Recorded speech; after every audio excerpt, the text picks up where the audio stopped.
most famous people in the world and ambassadors for our country across the globe. Keeping them fit and well is of paramount importance. In this revelatory hour, we reveal the royal health secrets. From royal birth... In fact, when she had Prince Charles, the Queen actually had a caesarean section. ...to royal death. For somebody who was very glamorous, it was a very sad ending to her life. From the secrets of Diana's bizarre health regime... She loved cupping. We used to do cupping on her at least once a week. ...to the Queen's life-saving emergency kit. There was always a Royal Navy surgeon travelling with them, as well as the matching blood. And the outrageous fertility bed of King George IV. And while you were using it, the bed started jolting, so that the magnets and electricity had fused, giving this huge jolt of passion. No stone is left unturned as we reveal the royal health secrets. From cradle to grave.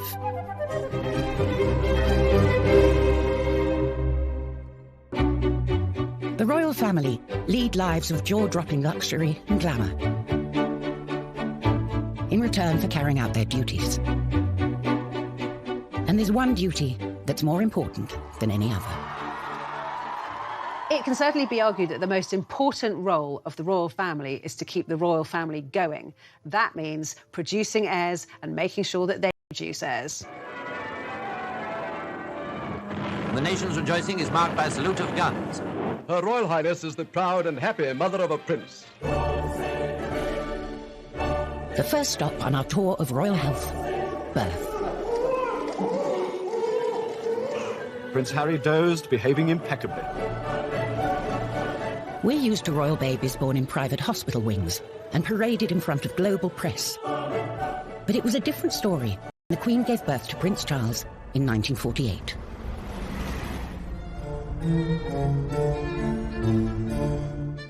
Back then, all royals opted for home or palace births. The three boys were all born at Buckingham Palace. Princess Anne was born at Clarence House purely because the Queen and Prince Philip had moved out of Buckingham Palace because it was being renovated after damage incurred during the Second World War. In fact, when she had Prince Charles, the Queen actually had a caesarean section. She wasn't rushed to hospital. The royal doctors set up an operating theatre inside Buckingham Palace. Everything was sterilised and performed the operation so that she could have Prince Charles there and then. And if you thought her consort would have been there to support her, think again.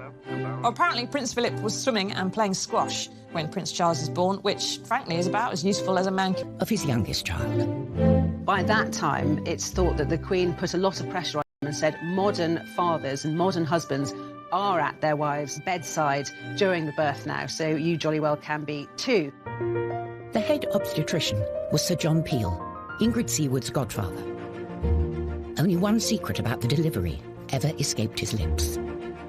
They converted the ballroom in Buckingham Palace into an operating theatre. Normally, it's a guest suite for visiting heads of state. And it was all going a bit slowly, and the faces were very long. And Prince Philip walked in. And so, as it is Prince Philip's wont to make these kind of jokes, he said, and to think that last week, General de Gaulle was having a bath in here. And that sort of broke the ice, and everybody laughed. In those days, there was no rush to display the baby. There are some very sweet pictures of the Queen in bed, cuddling the baby Prince Edward, and next to the bed are her older children, Prince Charles and Princess Anne, and that group picture of the four of them shows, I mean, Edward was at least a couple of days old by this point, but the Queen was still in bed, kind of in confinement. Oh, yay! Oh, yay! Things are very different today. Now, instead of presenting a baby to dignitaries, the royal couple shows him or her off to the general public just hours after birth.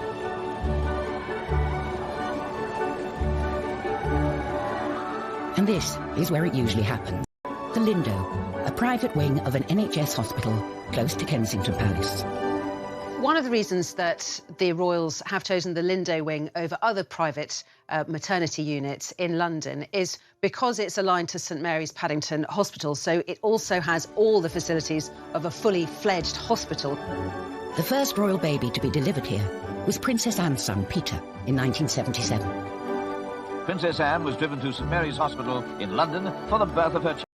And in 1982, a media circus, as Princess Diana gave birth to William, the first heir to the throne to be born in a hospital. Prince, Princess and baby Prince emerged to the cheers of the crowd.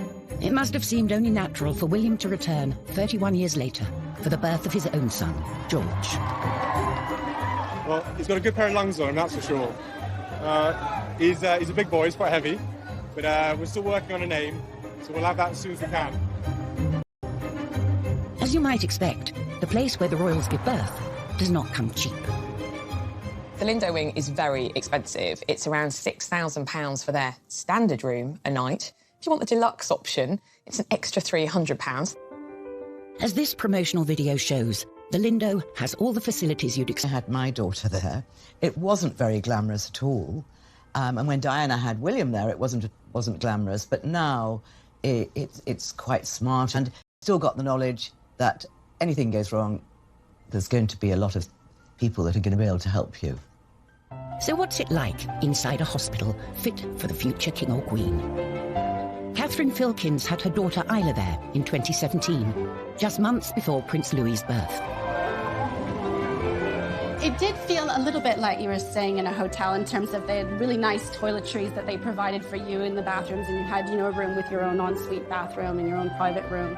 They had selection menus that you could choose lots of delicious gourmet-style food each day. They had the afternoon tea options. You could have wine and champagne if you decided. I didn't do that, but if you wanted to or your partner wanted to, they could partake in that. And really, apart from the amenities, it was much like a normal hospital. Neither, it turns out, did Prince William at the birth of Prince George. William and Kate eventually arrive. They were sort of nervous. The whole room had been sealed off for weeks beforehand, so once it had been security cleared. And William pops his head out of the room whilst Kate is in labour and says, "Oh, could I possibly have a drink?" And everyone's like, "Yes, of course you can." It's like, "Oh, just a glass of water." And they were like, "Of course!" Cold room temperature. And I think they were surprised, obviously, that how sort of low-key Kate and William were. And after the birth, one can relax in style, as Catherine can attest.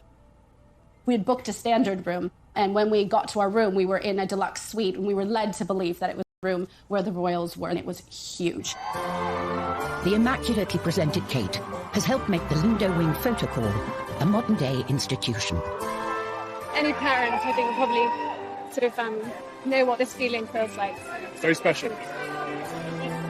But these photo calls are controversial. Many think they pressure other women to pretend childbirth is easy and neglect their recovery. There was a lot of talk about, did she really have to put tights on? We know that there's this etiquette that royals aren't seen without tights, but seriously, after giving birth, wriggling into a pair of tights must have been quite something. I don't think a civilised nation should be expecting women of any standing in life, whether they are birthing an heir to the throne or not, to do something like that. It was just disgusting. To those people who criticised Kate's appearance, especially with Prince George, what would you want her to look like? Do you want her to look, the future Queen of England, as if she'd been dragged through a hedge backwards? These pictures, particularly the pictures of the birth and the presentation of Prince George, are iconic. It's the birth of a new monarch, and I think we want them to look...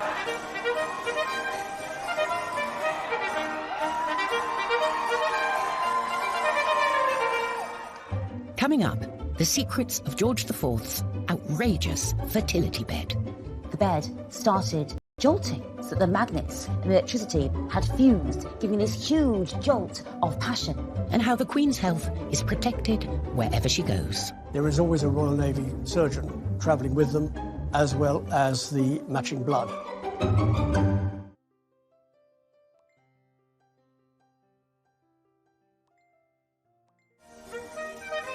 The modern royals seem to have no problems in the fertility department. However, back in 1779, King George IV sought some help from an upmarket fertility aid, the celestial bed. In 1781, James Graham, a sex doctor, a quack, a health doctor, he opened the Temple of Hymen in the Strand, and he sold time on the celestial electrical throne, he sold electrical pills, electrical cream, and he also sold a night on the celestial electrical bed for the huge sum of £50.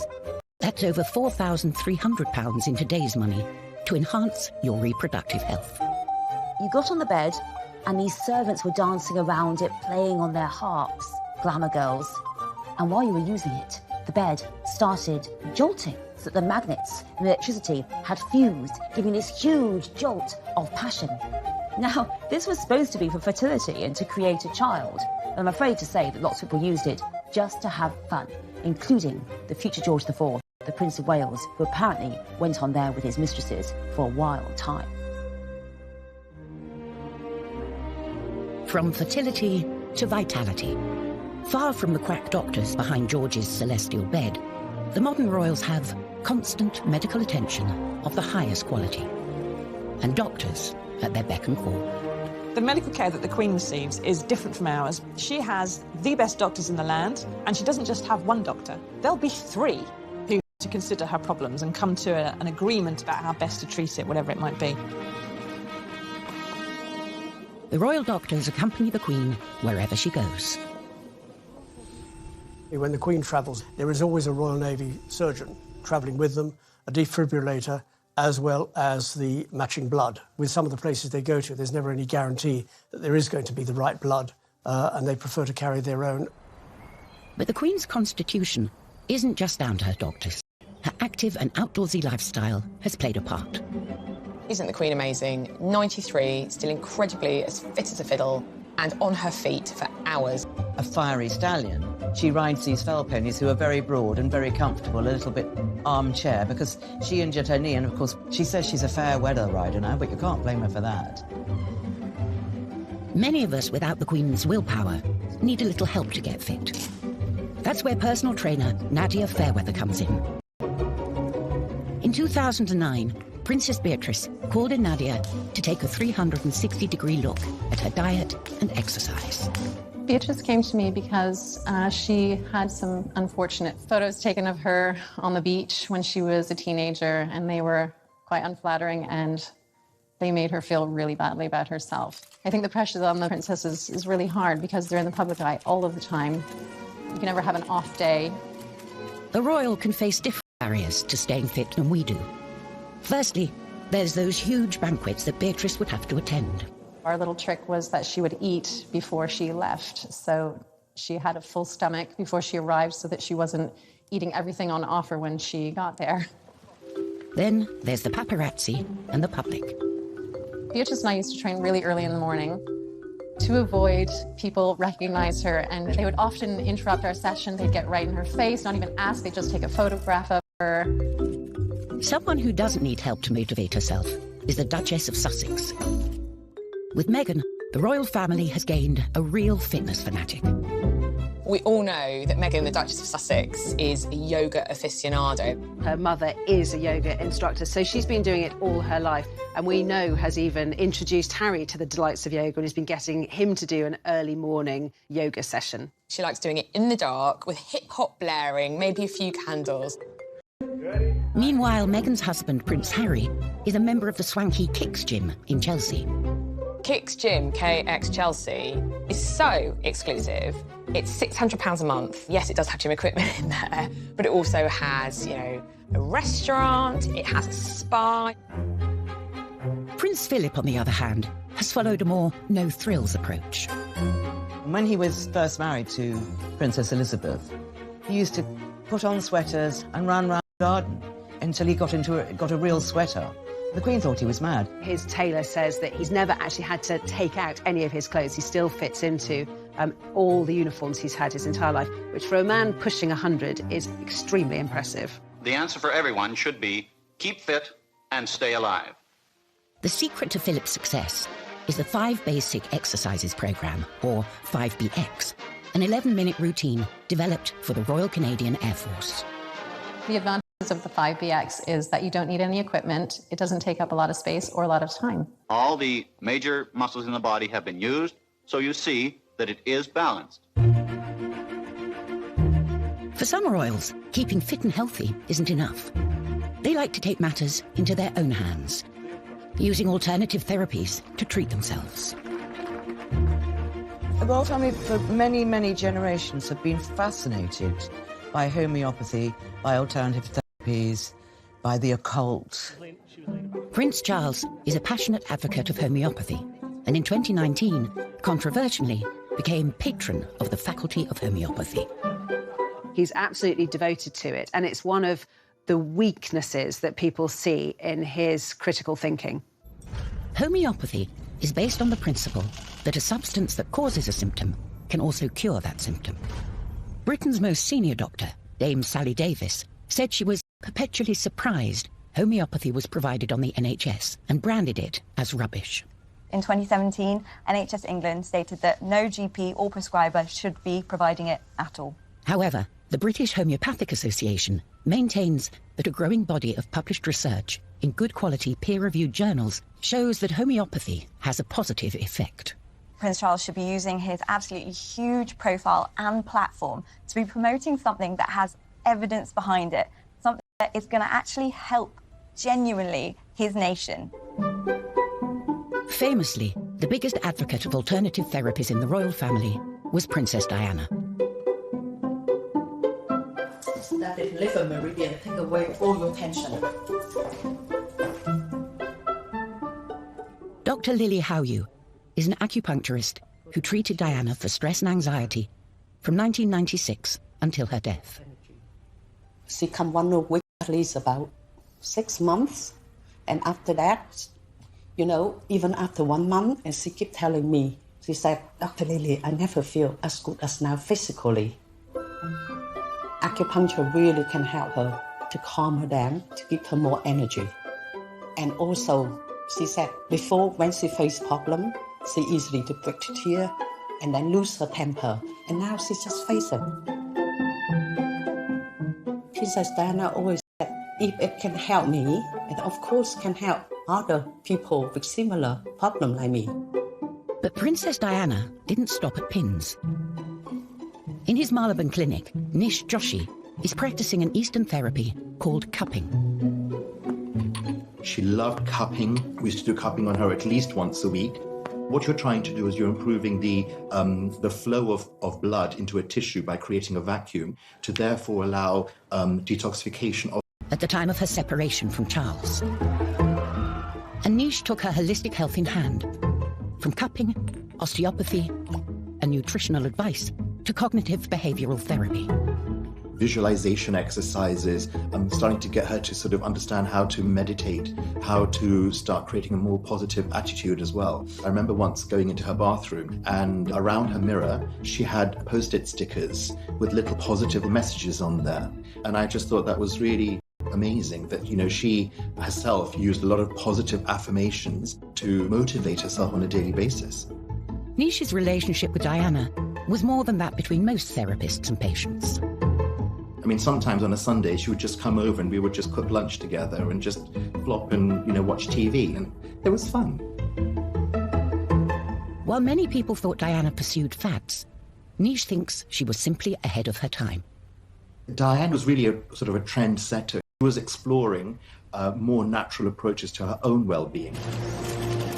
Alternative therapies weren't just for modern royals. From Henry VIII's gammy leg to Queen Anne after she had a fit, bloodletting was a favourite medical treatment for 2,000 years. Royalty would be bled at home, but the public might come here, the Old Thomas Hospital, London, now a museum. Bloodletting was used for pretty much everything, from acne, cholera, cancer, smallpox, tuberculosis, herpes, insanity, the plague. Bloodletting was also used for kind of severe hemorrhaging, so maybe everything from a nosebleed to extreme menstruation. And in childbirth and before surgery, people would be often bled to reduce inflammation. For much of history, leeches were the method of choice to get rid of all the bad blood, royal or otherwise. This leech is a European medicinal leech. It has 3 jaws in a shape of a Y, and each jaw has about 125 teeth in each jaw. And it actually saws its way in as opposed to a very sharp bite. Carl picks a leech similar to ones which have been used for centuries on the likes of Henry VIII and George III. This little leech will probably take on between 1 and 3 mils of blood. You can actually just feel the jaws working a little bit, and then when it drops off, the anticoagulant will carry on working for the 10 hours until it'll just slowly keep dripping blood. Carl is lucky the leech is just on his leg. Rumours abound of sexually transmitted infections running rife in royal circles. There's also a case of a gentleman coming into this hospital with gonorrhea. One of the consequences was that it caused one of his testicles, they don't say which one, to swell up to the size of a tennis ball. And it was the overall application of 120 leeches, not all at the same time, placed on that part of the body to reduce the swelling. Until recently, if a king or queen needed an operation, they didn't go to hospital. The hospital came to them. In the past, most wealthy people would have been treated in their homes. They would have given birth in their homes, they would have died in their homes, and the idea of going to a hospital was absolutely anathema because that's where the poor went. And instead, in this case, the doctors would come to them. And that was the case in 1951, when the Queen's father, George VI, underwent a serious operation. It took place in the ballroom of Buckingham Palace, the same place Elizabeth II would deliver 3 of her children. At the Association of Anaesthetists, they have the equipment used in this high-profile and risky operation. This is an ECG machine or electrocardiogram, and it's designed to monitor the heartbeat. It's the quickest way to see if your patient's doing okay or if they're in trouble. In the 1950s, very few hospitals would have had such sophisticated equipment, so the king really did get treated like a king. The king had lung cancer at the time. He was a very heavy smoker, and the operation was to remove one of his lungs, so it was a very serious operation. The assistant anaesthetist on the day was Dr. Cyril Skerr. Many years later, he explained how public interest in his health affected George. The most touching thing was that when we went to put him to sleep in the morning, he had all the Sunday papers around him, and they all had grisly details of the operation that he was likely to have. He was very apprehensive of the operation. It must have made him feel a great deal worse. I think they should have kept those papers away from him. Having a pneumonectomy or having one of your lungs removed is a very big operation. It was performed successfully, and the king did come around and survive afterwards, but unfortunately he did pass away within the year. The Queen's father was treated at home, but that is a thing of the past. Coming up, we reveal the secrets of the Royal Hospital. It's like a posh hotel, really, with kind of operating theatres. And the family medical secrets they kept hidden. His brother, the future Edward VIII, said, "Who's more of an animal than anything else? He's the royal family's dirty little secret."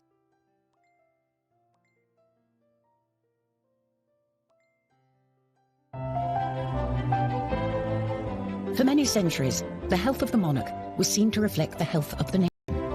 If you think about when the king or queen was the head of this country in all ways, constitutionally, if there was even a rumour or a suggestion that they were unfit to reign, it had huge ramifications for the security of the country. Even today, if you're a royal and you catch a sniffle, expect everyone to be talking about it. Their bodies aren't really their own. Any kind of minor health ailment, let alone a major health ailment, particularly when it comes to the monarch, our present-day queen, is not just over, but kind of we worry about as a nation. It's a massive story. So it's important that our Royal Highnesses get the best care. And instead of the palace, nowadays, royal health gets dealt with here. The exclusive King Edward VII Hospital. It has 56 beds. I think it has something like 4 members of staff to 1 patient. So it's very small hospitals, but it's like a posh hotel, really, with kind of operating theatres. For Margaret Tyler, it's a place of pilgrimage. I decided one day I wanted to come down and see the hospital here. It wasn't actually really like a normal hospital. The rooms were lovely, sort of panelled and that sort of thing. It just felt like a normal large house. Charming, I would say the word is charming. One frequent patient was the Queen Mother, who, despite living to the grand age of 101, was plagued at the end of her life with multiple broken bones. They might be the royal family, but they cannot stop time. They are going to get old, and with age, even though they're so cosseted and so well looked after, They are still going to be afflicted by things that happen when we're old, falls, stumbles. She had 2 hip operations, both done at the King Edward VII, both done by the same person that did Prince Philip's hip operation and Andy Murray's hip operation. Her daughter, the Queen, has better luck with her health, but isn't immune to all illness. In 2013, the Queen had her first hospital stay in a decade, when, at the age of 86, she was struck down with gastroenteritis. Gastroenteritis is mainly vomiting and diarrhea. You can also get other symptoms like stomach cramps, fevers, muscle aches, loss of appetite. For most people, it goes away in a few days without any treatment, but in the elderly, it can be severe and it can be bad enough to get them hospitalised. When the Queen was hospitalised in 2013, it did cause a big shock because she's so famous for being in good health and not giving in to anything, and certainly not cancelling any trips. She had to cancel not only some domestic trips, but a trip to Rome and Italy as well. That the Queen is so rarely ill and that she recovers so quickly, to me, is testament to her baseline health. It's so impressive that she just bounces back as well as she does.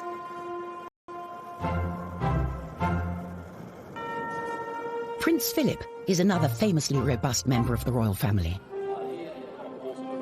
But by the time he reached his 90s, even his health was beginning to fail. For about 4 hours in good old English drizzle in the middle of the River Thames, he was taken to hospital with a bladder infection. And it was widely believed that this is because he had spent 4 hours tying a knot in it and holding it in. It's not good for anybody, but especially not when you're 90.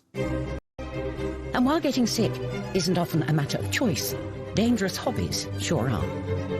The royal family's love of horse riding is well known, but it can come at a cost, as Princess Anne found in 1976. The first many people knew about the accident was when Captain Mark Phillips galloped off to his wife's side.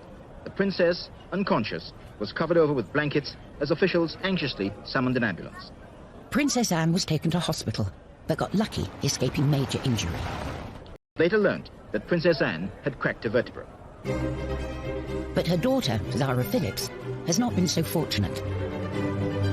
She was also knocked unconscious after a fall in 2004 and broke her collarbone in 2008. Every year, unfortunately, people do die and have serious injuries as a result of horse riding, including paralysis. There are so many other sports that are much safer. Royals might as well be bungee jumping for all the safety procedures and that they follow and the risks that they run.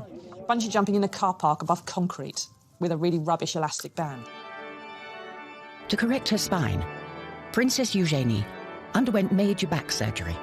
In 2018, she decided to break royal protocol with her wedding dress to send a dramatic message. When Princess Eugenie got married, it was one of those moments where the royal family, the younger royals in particular, actually did a wonderful good thing for everybody else. She decided that one of the main features of her wedding dress should be quite low back and she wouldn't wear a veil. It was a major break from tradition, but meant everyone could see a long scar on her back from her childhood operation. Scoliosis is when you get a curvature and a twist to the spine. It can be severe and does need surgery and physiotherapy. In Princess Eugenie's case, she had 2 metal rods, one either side of her spine, put in and fixed in place with screws. She made an effort to design a dress with a big, deep V at the back to show her spinal scar so that she could show every other boy and girl in the world and in the country that if you have something like a curvature of the spine, A, it can be fixed, and B, your scars are what make you, and there's no need to be perfect. And I thought it was wonderful. I was almost in tears watching that. Eugenie proudly showed her scars off to the world. But back in 1902, the royal family were busy hiding away what they saw as a medical embarrassment. That he wasn't developing as fast as the children, he wasn't learning as fast, he had epileptic fits, he may have had autism. And they really started to try and hide him away. He did not go to his father's coronation, and in the First World War, he was basically put on this farm. But he never saw his siblings, and the family essentially were trying to hide him away, pretend he didn't exist. And when he died at the age of 15, his brother, the future Edward VIII, said he was more of an animal than anything else. How cruel, how unsympathetic. But to Edward, that was the way it was. He's a royal family's dirty little secret. Coming up, we see how Princess Diana took her own serious problems. She had tried to throw herself downstairs while she was pregnant. She suffered from bulimia, depression, crying fits. And used them to change the way royals dealt with mental health forever. And then she made a very brave decision that she was going to talk about it publicly. Anorexia or bulimia show how an individual can turn the nourishment of the body into a painful attack on themselves. She made an effort to design a dress with a big deep V at the back to show her spinal scar so that she'd show every other boy and girl in the world and in the country that if you have a curvature spine, A, it makes it, B, your scars are what makes it perfect. And I thought it was wonderful. I was just in tears watching that. Usually we proudly showed her scars off to the world. But back in 1902, the royal family was busy hiding away what they saw as a medical embarrassment.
The way in which the royal family tackle mental health issues has changed radically in more recent years.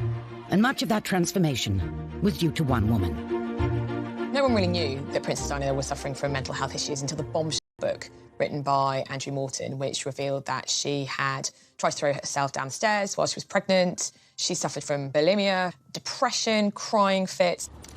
She was 19 when she was thrust into the limelight. How anybody could cope with that without any sort of backup is beyond me. Yes, she was a member of the aristocracy. Yes, she knew which knives and forks to use at a dinner table. Yes, she knew who Bunty and Tarquin were, but royal life is on a different scale. And, of course, as we know now, Charles was still having his affair with Camilla Parker Bowles. So it was incredibly difficult for her. Diana started seeking help for her bulimia and other issues. But like everything else she did, it was swept up into a media circus as the paparazzi ambushed her to and from her appointments to see psychotherapist Susie Orbach. And then she made a very brave decision that she was going to talk about it publicly. Anorexia, bulimia show how an individual can turn the nourishment of the body into a painful attack on themselves. She told me that when she gave the interview to Panorama and talked about bulimia, and she said she had so many letters saying, "I'm so glad you talked about it so openly." Because, you know, we talk about all these things very, very openly now, but go back, 25 years and people didn't. Unsurprisingly, Princess Diana's untimely death in 1997 had a major impact on the mental well-being of her children. I think Prince William and Prince Harry suffering mental stress and mental anguish really came as a result of her death. Harry was 12, William was 15. All around them, people were weeping and wailing while they were maintaining the royal family mantra, "You do not show private grief on a public sleeve." They were talking to people, they were shaking hands, they were smiling, they were looking at the inscriptions on the floor of tributes. They were probably burning up inside, screaming inside. what happened on the 20th anniversary of Diana's death is that William and Harry started to talk about it. All I can hear is her laugh in my head. And that sort of crazy laugh of where there was just pure happiness shown on her face. They started to say how affected they'd been and how gut-wrenchingly awful it was and how someone, you know, in his late 20s, he kind of tried to bottle it all up and suddenly he realised, I've got to get help. In 2016, the princes set up a mental health charity, Heads Together, and revealed their secret torment. Too many people stayed quiet about their mental health challenges. And we saw that this fear of even talking about a problem often meant that issues could quickly escalate out of hand. Whenever a high-profile person comes out to speak about their own mental health illnesses and problems, it does a lot for mental health because it encourages other people to do the same. In the 18th century, mental health problems weren't treated so sympathetically. George III famously suffered 4 bouts of madness during his reign, now thought to be mania caused by bipolar disorder. He would talk incessantly, he would hallucinate, he experienced aches and pains over his body, and he sometimes became very violent. Desperate to cure him, George's doctors detailed his treatments in daily letters to the government. So here we've got a series of letters from the doctors who were looking after George III during the first episode of his illness in 1788 to 89. They had a lot of ideas. They would have been using traditional techniques like bloodletting, blistering, using purgatives like senna, so a laxative. To make him sick. I mean, it was pretty horrific. One of the daily bulletins describes how the king has been in the straitwaistcoat the whole night.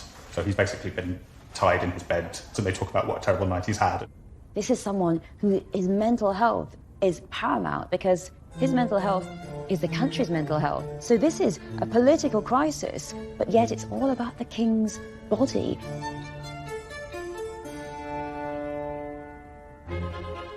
Another long-lived monarch who probably suffered from mental health issues was Queen Victoria. It's highly likely that Victoria was clinically depressed after the death of Albert. She completely retreated from all of her public engagements. She dressed in black for the rest of her life. She also started to eat excessively. And again, this is one of the reasons why she soon became too ashamed to go into public, because she had put on an enormous amount of weight. Overindulgence wasn't only Victoria's problem, as her uncle also suffered for his appetite. George IV was a man of decadent tastes, and definitely didn't have an exercise regime. Historian Kate Williams has come to his pleasure palace, the Brighton Pavilion, to find the evidence. So, Martin, what have we got here? So these are... His breeches, 3 years before he died. I mean, these are absolutely huge. What size are these? So these are 54 inches around the waist. I mean, the average man now is probably... 34. 34, so a 1 3/4 of an average man. Exactly. Into here. His breakfast consisted of 2 pigeons, 3 beefsteaks, 3/4 of a bottle of Moselle, a glass of brandy, a glass of champagne, and this was just for breakfast. No Weetabix for George. No Weetabix, no vegetables, no Weetabix, no help. And he was in such chronic pain. He had so many illnesses, even from a young age. George's appetite led to multiple health issues, including gout, hardening of the arteries, and dropsy, which all cause more problems. The gout led to cataracts, meaning he was practically blind by the end of his life, and his hands got so full of liquid, he was unable to hold even a pen. There was a point his physicians actually said, because he was so large, that actually any exercise he did would have actually been quite damaging to his health.